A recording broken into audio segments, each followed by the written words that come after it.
ஓம் ஸ்ரீ குருப்யோ நம. ஸ்ரீ மகாபரிவாதனம் மகாபரிவாதனம் மகாபரிவாதனம். இன்னைக்கு தெய்வத்தின் குரல் பாகம் 3ல் தெய்வ தத்துவம் தெய்வங்கள் என்ற தலைப்பில் பிரிவாக சொல்கிறது. அடுத்த ஒரு தலைப்பு நவநீத கிருஷ்ணன் வடபத்திரசாயி. நவநீதம் என்றால் இது பக்கம் 967லேருந்து 979 வரைக்கும். நவநீதம் என்றால் புதுசாக எடுத்தது என்ற அர்த்தம். நவ புதுசாக, நீதம் எடுக்கப்பட்டது. புத்தம் புதுசாக கார்த்தால வேளையில் பசும்பாலில் உரை குத்தி சாயங்காலமே அந்த தயிரை சிலுப்பி எடுக்கிற வெண்ணெய் தான் நவநீதம்.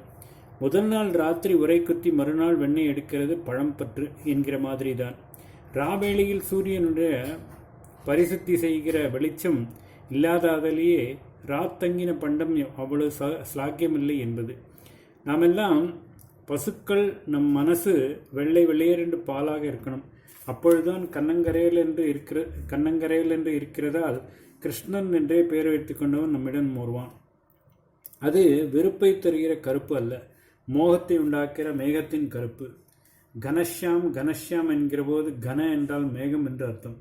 கார்வண்ணன் என்று சொல்வார்கள். மேகம் எத்தனை கருப்போ அத்தனை அதிக ஜலத்தை கொட்டும். அந்த ஜலம் கருப்பாகவா இருக்கிறது? இப்படி பரம பிரேம தாரையை பிரவாகமாக கொட்டுகிறவனே கிருஷ்ணன். அடர்ந்த மேகத்திலிருந்தே மகா ஜோதிஷான மின்னல்கள் தோன்றுகிற மாதிரி ஞானப்பிரகாசம் பளிச்சென்று வெட்ட கீதாச்சாரியனாக இருக்கிறான் அந்த கொண்டல் வண்ணன். இப்படியே அவன் வெளியிலே கபடும் சூதும் மாயமுமாக தெரிந்தாலும் நாம் மனசை பால் வெளுப்பாக்கி கொண்டால் பரமசுத்தமான பிரேமையோடு நம்மை பாலிக்க கோபாலனாக வருவான். அப்படியே அந்த பாலை எடுத்து குடிப்பதில்லை அவன். அது தயிராகி அதிலிருந்து புத்தம் புது எண்ணெய் எடுத்தாக்கணும். அந்த நவநீதத்தை உண்ணத்தான் வருவான், அதுவும் திருட்டுத்தனமாக. பக்தி தாபத்திலே வெள்ளை மனசை காய்ச்சினால் அது பொங்கும். அப்புறம் இந்த உணர்ச்சி வேகம் அடங்க அதை கொஞ்சம் மாற்றி சாந்தத்தை உரை குத்தணும். பால் ஆடுகிறது போல தயிர் ஆடுவதில்லை. அப்படியே கெட்டியாக சாந்தமாக இருந்து விடுகிறது. அவனுக்கு சாந்தமும் வேணும், லீலையின் சலனமும் வேணும். அப்பொழுதுதான் முடிவிலே சாந்தத்திலே எல்லா சலனமும் அடங்கியிருப்பதும் அத்தனை சலனத்துக்கும் அடிப்படையாக சாந்தமே இருந்து கொண்டிருப்பதும் தெரியும். உபனிஷத்தே ஷியாமாத் சபலம் சபலாத் ஷியாமம் என்று இரண்டையும் சேர்த்து சொல்கிறது. அதனால் ஓடாமல் ஆடாமல் சாந்தமாக இருக்கிற தயிரை போட்டு கடை என்று கடைய வேண்டியிருக்கிறது. ஹிருதய பானைக்குள் இருக்கிற தயிரில் சத்தியத்தை தெரிந்து கொள்ள வேண்டும் என்ற ஆர்வத்தை இதை ஞான விசாரம் ஆத்ம விசாரம் என்பார்கள். மத்தாக போட்டு ஒருமுக சிந்தனை என்ற கயிற்றால் கடைந்தால் பூர்ணத்துவம் என்கிற வெண்ணெய் வரும். அதை துளிக்கூட பழசாகிவிடாமல் அது நவநீதமாக இருக்கிற போதே எடுத்துக்கொண்டு விடுவார். பூர்ணத்துவம் இந்த நம்முடைய சரீர பானைக்குள் எப்படி இருக்க முடியும்? அதனால் பூர்ணனான அவனிடமே போய்விடும். தனியாக நாம் என்று ஒன்று இல்லாமல் அவனுக்குள்ளே அவனாக போய்விடுவோம் என்ற அர்த்தம். திருட்டுத்தனமாக எடுத்துக்கொள்கிறான் என்று ஏன் சொல்ல வேண்டும்? பகவான் சாதாரண அதிதி மாதிரி வந்தால் அவனை வேறையாக வைத்து ராஜோபச்சாரம் பண்ணி கான்ஷியஸ் ஆகத்தானே வெண்ணையை தருவோம். அப்படி புத்திபூர்வமாக நம்மை அவனிடம் சரணாகதி பண்ணிக்கொள்ள நமக்கு அப்பொழுது புத்தி வருமோ வராதோ? சரணாகதி பண்ணுகிறேன் என்கிற போதே அப்படி சொல்கிற ஒரு நான் தனியாக விடுகிறதே.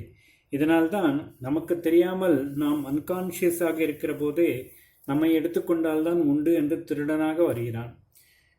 வெண்ணெய் பரபிரம்மம் மாதிரி சுத்த சத்வ வெளுப்பாக இருப்பது. துளி உருக்கினால் அந்த வெளுப்பும் போய் ஸ்படிகம் மாதிரி கலர்லெஸ் ஆகிவிடுகிறது. வெண்ணெய் என்பதில் வெண் என்கிற அடையாளம் போய் நெய் மாத்திரம் நிற்கிற நிலை.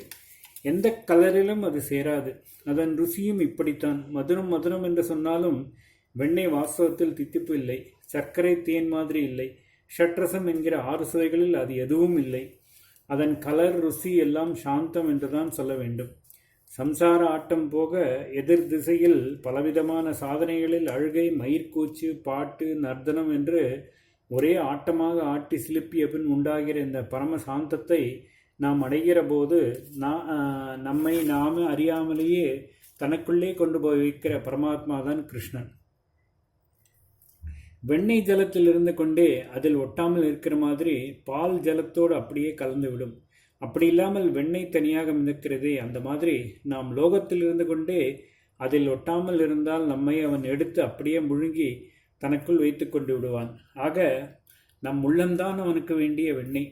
நவநீதச்சோர் சித்தச்சோர் என்று இரண்டு விதமாயும் அவனையே சொல்வதால் என்ன ஏற்படுகிறது? நம் சித்தந்தான் அவன் அபகரிக்கக்கூடிய நவநீதமாக மாற வேண்டும் என்று ஏற்படுகிறது.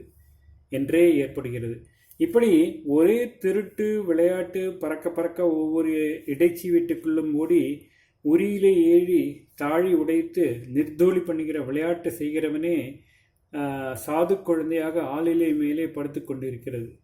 கோகுலத்தில் இப்படி ஆயிலை படுக்கை போட்டு வைத்திருந்தது இல்லை. கிருஷ்ணனாக மதுராவிலே அவதாரம் பண்ணி நடத்தின கதையில் அவன் ஆளிலை படுக்கையில் படுத்து கொள்ளவில்லை.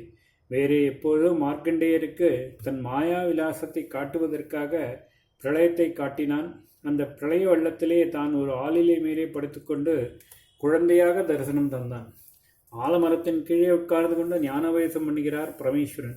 வடவிருட்ச மூல நிவாசி மகாவிஷ்ணு ஆளிலை மேலே படுத்துக்கொண்டு ஞான உபதேசத்துக்கு நேர் ஆப்போசிட்டாக தோன்றும் மாயாவிலாசத்தை காட்டுகிற வடபத்ரசாயி. மாயாவிலாசத்தை காட்டியே ஞானம் கொடுத்து விடுகிறார். ஓம் ஸ்ரீ குருப்யோ நமः. ஸ்ரீ மகாபரிவாஜனம்.